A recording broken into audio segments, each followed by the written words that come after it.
Bonjour à tous, nous allons tester aujourd'hui ensemble la dernière caméra de Foscam, la E1.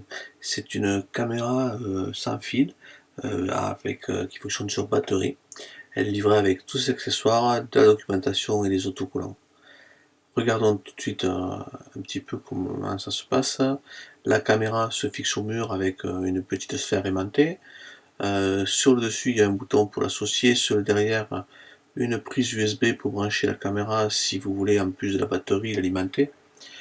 C'est une caméra qui fonctionne en Wi-Fi, elle possède un détecteur de mouvement et elle possède un capteur 1080p pour une bonne vision de jour comme de nuit de qualité, avec aussi un micro et un haut-parleur pour avoir le retour sonore. La caméra est livrée avec un transformateur qu'on voit là et une base Wi-Fi qui permet de synchroniser les vidéos automatiquement sur le cloud si vous le souhaitez ou en local. Voilà, donc la base avec son alimentation, le câble pour accorder la base et de la fixation. Donc la base, elle possède une sirène, ce qui est intéressant pour déclencher éventuellement si une alerte. Elle se connecte en Wi-Fi sur la caméra et vous la connectez sur votre réseau RJ45. Cette base peut prendre une clé USB pour sauver vos photos en local. Pour faire la configuration, c'est facile. Il suffit de flasher sur la dock l'application pour la télécharger sur le site de Foscam, c'est Foscam App. Ensuite, vous créez un compte Foscam. Une fois que vous avez rentré votre compte, il vous faut associer en ajoutant la base en premier, la station de base. Il faut la connecter sur un réseau. Une fois que il faut aller flasher le QR code derrière la station et puis elle apparaît. Ensuite, il faut associer la caméra. Alors pour associer la caméra, il faut appuyer une fois sur le dessus de la caméra, une fois sur le dessus de la station. La caméra est reconnue, vous choisissez votre niveau de qualité, vous choisissez votre niveau de détection, parce qu'il peut y avoir une détection sonore ou une détection par image, si vous l'activez en permanence ou pas, et vous choisissez votre abonnement cloud, sachant que l'abonnement 7 jours 1 Go est illimité et gratuit. Voilà, ma caméra est en place, on va faire maintenant quelques tests. Alors dès qu'elle est en place, on reçoit une première notification. Ça veut dire que tout fonctionne correctement. Voilà. Donc cette application Foscam, c'est l'icône bleue. Quand on l'ouvre, voilà la caméra, comment ça se dispose. J'ai pris une caméra pour faire ce test. Donc sur la caméra, elle est un peu longue, la vidéo est arrivée, mais c'est certainement normal parce que c'est une vidéo de qualité à 1080p. Donc voilà la vision nocturne. Bon, la caméra est dans ma maison, on y voit très bien. On peut prendre des photos de la caméra, voilà, on a vu l'exemple là. On peut écouter le son. Voilà, on désactive le haut-parleur sur demande. On peut modifier le capteur jour-nuit, faire la luminosité jour-nuit. Voilà. Quand on tourne le téléphone, bien sûr, on voit en plein écran. Ensuite, on peut aussi naviguer dans l'historique. Alors là, c'est très bien fait. On navigue avec le bout des doigts pour remonter l'heure. Et puis après, ensuite, on voit les différentes alertes.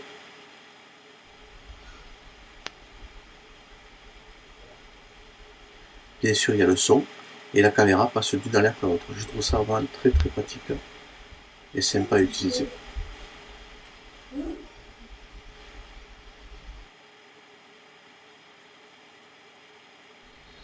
Une fois que la vidéo est arrivée, c'est vrai que l'application est réactive. Il n'y a que vraiment la première fois où on active le flux que la caméra est un peu trop lente à mon goût, mais après ça fonctionne vraiment très très bien.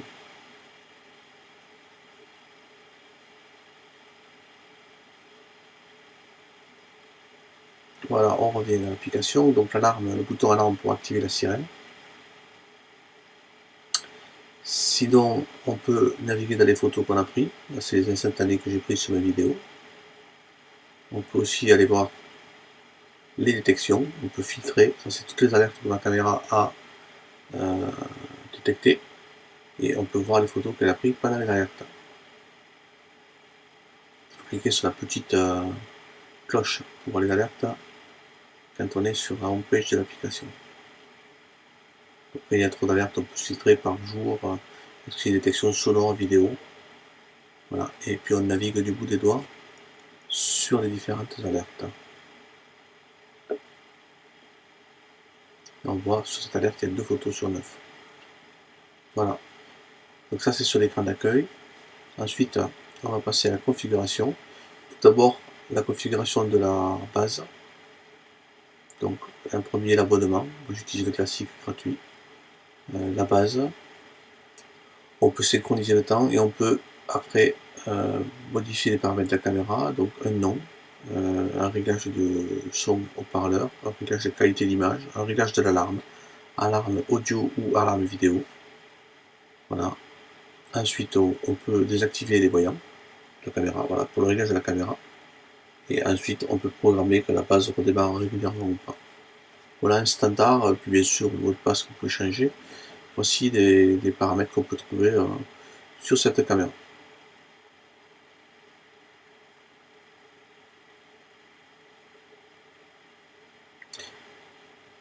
Au niveau de l'application, on peut naviguer, voir ses messages, au sens ses notifications, et puis on peut changer d'abonnement cloud. Rien de fantastique au niveau du menu général de l'application. Tous ces tests ont été réalisés sur iOS à l'aide de mon iPhone. Et l'application qu'il faut télécharger s'appelle Foscam App. Mais rappelez-vous, vous avez un QR code que vous pouvez flasher sous la documentation qui est livrée avec. Voilà. Moi j'ai désactivé les notifications push parce que la caméra m'a envoyé trop d'alertes. Parce qu'en ce moment les enfants sont à la maison. Mais sinon c'est un très bon dispositif pour avoir une alarme avec une sirène qui s'enclenche toute seule quand il y a quelqu'un.